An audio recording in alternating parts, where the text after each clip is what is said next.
Jonny, where else to start? A Stretford End winner against Aston Villa. You in the thick of the celebrations. Rasmus Højlund, first Premier League goal. How good a moment was that? Like getting the winner at Stretford End, especially coming back and being 2-0 down at half time. And I think Boxing Day as well. I love the games on Boxing Day, and that's what they're all about. The fans being there, and you can sort of feel that the atmosphere is a little bit different. So, big night for us. Where does that rank in you've had a many Stretford End moment like that over your time, your two? I mean, the recent ones always feel better, don't they? Because they're new. But I think, like I say, at the Stretford End, and that's what it's all about. We want to be attacking the Stretford End the last couple of minutes, pushing, and we've seen that over the years, and it's a big bonus for us having that. How pleased were you for Rasmus Højlund? I think we all were. I think when I turned around, I didn't know who's. I think because I'd gone up for the header and fallen to the ground, I didn't know who'd scored it until I saw him run off. But absolutely delighted for the big man, and his work rate and his ethic and his personality around the place. He's been very positive, and I think for him to get that goal, I'm sure it's been playing on his mind. He's had quite a few goals in Europe, but the Premier League it's sort of evaded him. And just for him to get that, he settled in really well amongst the team, I have to say. So I think everyone was delighted for him.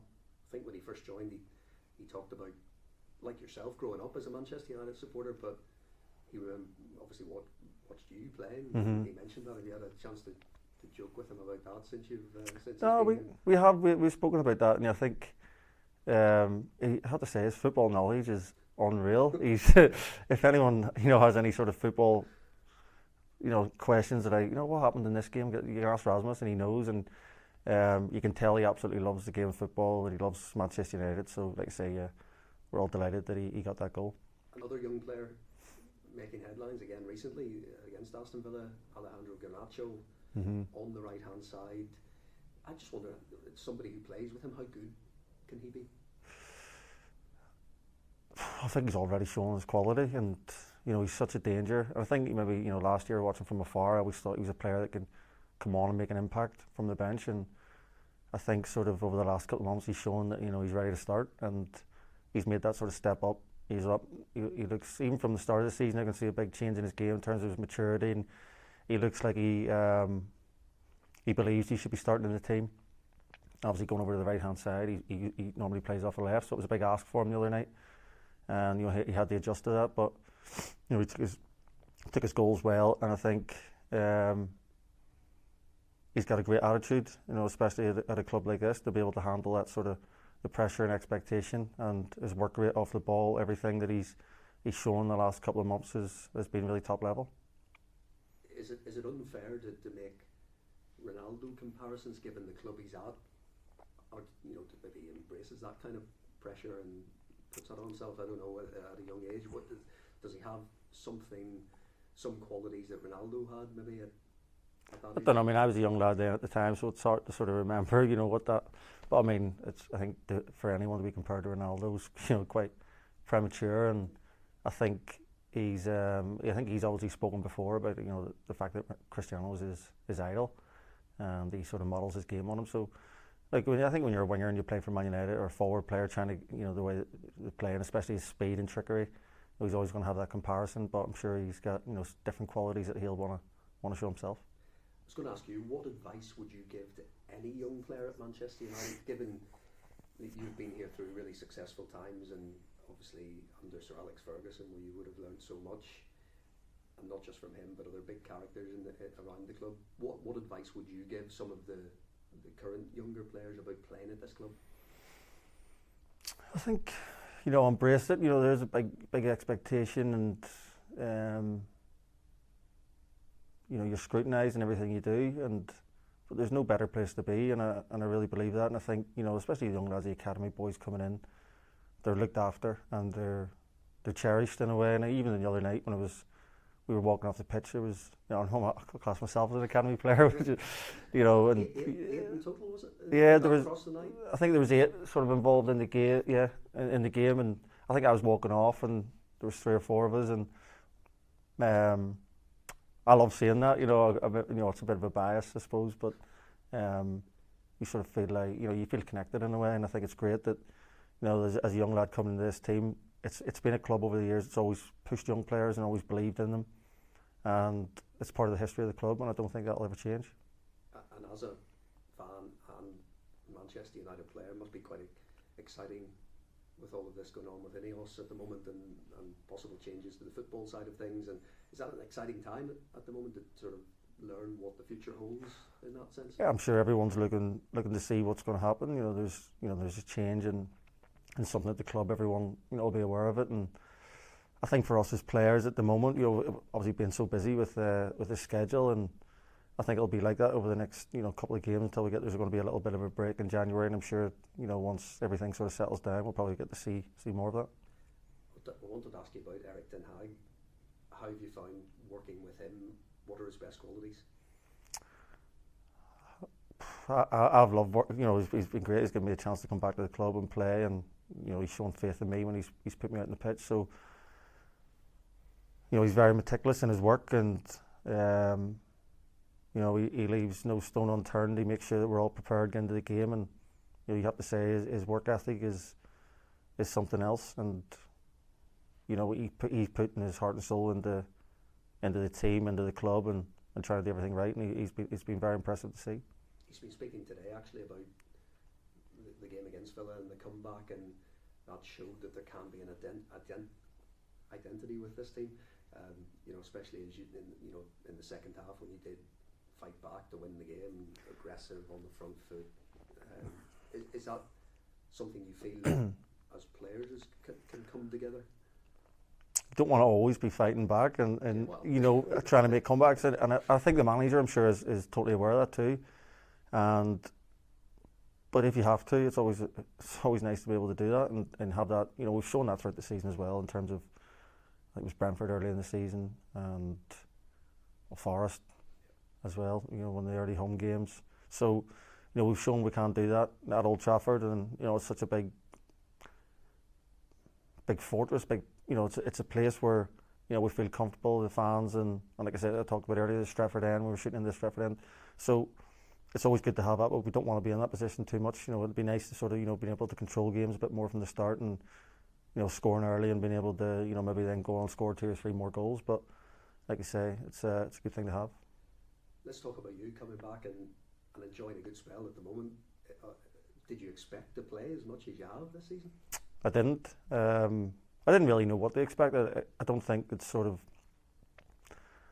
was truly aware of where I was at myself, and I'm sure the club weren't fully aware either. It was a bit of a sort of it just sort of seemed to fit at that time, and but look, I've made quite a few appearances now, which I'm not complaining about, and I'm enjoying it more than ever. So what did you learn? Best piece of advice under the likes of Sir Alex Ferguson, people like Roy Keane, who I know you've obviously looked up to. Any advice stand out from them that you can take on into the second spell at the club? I think one thing I always take from them, I suppose, is their determination and the way they approached everything. They were winners, I suppose. Every training session, every game that you play in, you got to compete, and there's nothing better. There's no better feeling than that. I think sometimes, even when we were outside training today, you have a little 5-a-sides at the end, and my team came out on top. Right, go give them a mention. Who was in the 5-a-side team then? Myself, Tom Heaton, Hannibal, Anthony, Diogo. Hope I'm not missing anyone out there. Or Christian. Some team. Good team. I was going to ask, for yourself personally, when you realised there was this chance to come back, was the emotion excitement? Did you feel like almost unfinished business? Maybe did it hurt when you? No, not at all. I felt like I suppose I felt proud of my career. I didn't feel like there was anything missing. I suppose when the chance came back, I suppose it was probably apprehension there as well, because like I said, I didn't know where I was at. I suffered last year with a lot of injuries, so I was a bit unaware. But I just kind of felt like I had nothing to lose. I just come in and do my thing really, and if it worked, it worked. If it didn't, there's nothing really. That's kind of only my mindset at the time, and just tried to enjoy it. As simple as that. There was no sort of Didn't try to overthink about it too much or put too much expectation or of what was happening because, like I say, I didn't know where I was kind of at myself. I was going to say, are you a better player this time around for your experiences at West Brom, Leicester? You know, very different teams, different styles of play, maybe compared to a team like Manchester United. I think so. Yeah, I think every player, you'd like to think that the more experience you get, the older you get, the more you've improved. And I still feel like I'm improving. And obviously, you always have the different side of it, where physically your body, can start to take its toll, your speed, and yeah, I do know I'm getting a bit older, but I think, as a player, I feel like I'm still learning, and I think that's one thing that's always motivated me. I've loved still learning, and I think coming in with a new manager, with Ten Hag here, a new manager for myself, and seeing the different eyes on the game and the way he sees football, I've really, really enjoyed that side of it. How have you adapted to I think it's like 9 or 10 different centre-back partnerships at various times this season? It's been a bit all over the place with injuries and suspensions, and how have you as defenders coped with all of that? Yeah, look, that can be a challenge for any team. We always want stability, and no matter where you are in the pitch, there's partnerships, all over the pitch. You've got partnerships with your keeper, centre-backs, and I suppose, throughout my career, you kind of, you understand that, communication's big, and it's always something I've maybe tried to, I've always liked talking about the game, so, I've never had a problem with that, thinking about it, talking it through with different players. I know young Willie played last week. I thought he was outstanding against West Ham, and it was a different scenario because I didn't want to say too much to him before the game. I just wanted to go and play, do his own thing, and try and support him on the pitch. And so you have to analyse it in different ways. But I've enjoyed playing with every centre back. I think any centre back. I do think it's such a tough decision or a tough position to play. Nowadays you're asked to start the attacks, and you're also the last line of defence, and there's a huge onus on centre back. So anyone that's playing defence at the top level, I've a huge respect for. I was going to ask you about Jonny Evans, the supporter, then, because I think it was, you obviously were a United fan growing up. What can you tell us about the United bedclothes and crying when they lose and all that kind of thing? You're embarrassing me now. I think like any fan, I was obsessed with United, and it was always, I think in Northern Ireland, the Premier League was such a big draw for everyone. It was always our sole focus. Man United was my team, so it's been. I suppose when I look back, I think how far I've come in terms of being a young boy supporting a club and coming back for a second time in my late 30s. It's been a good ride.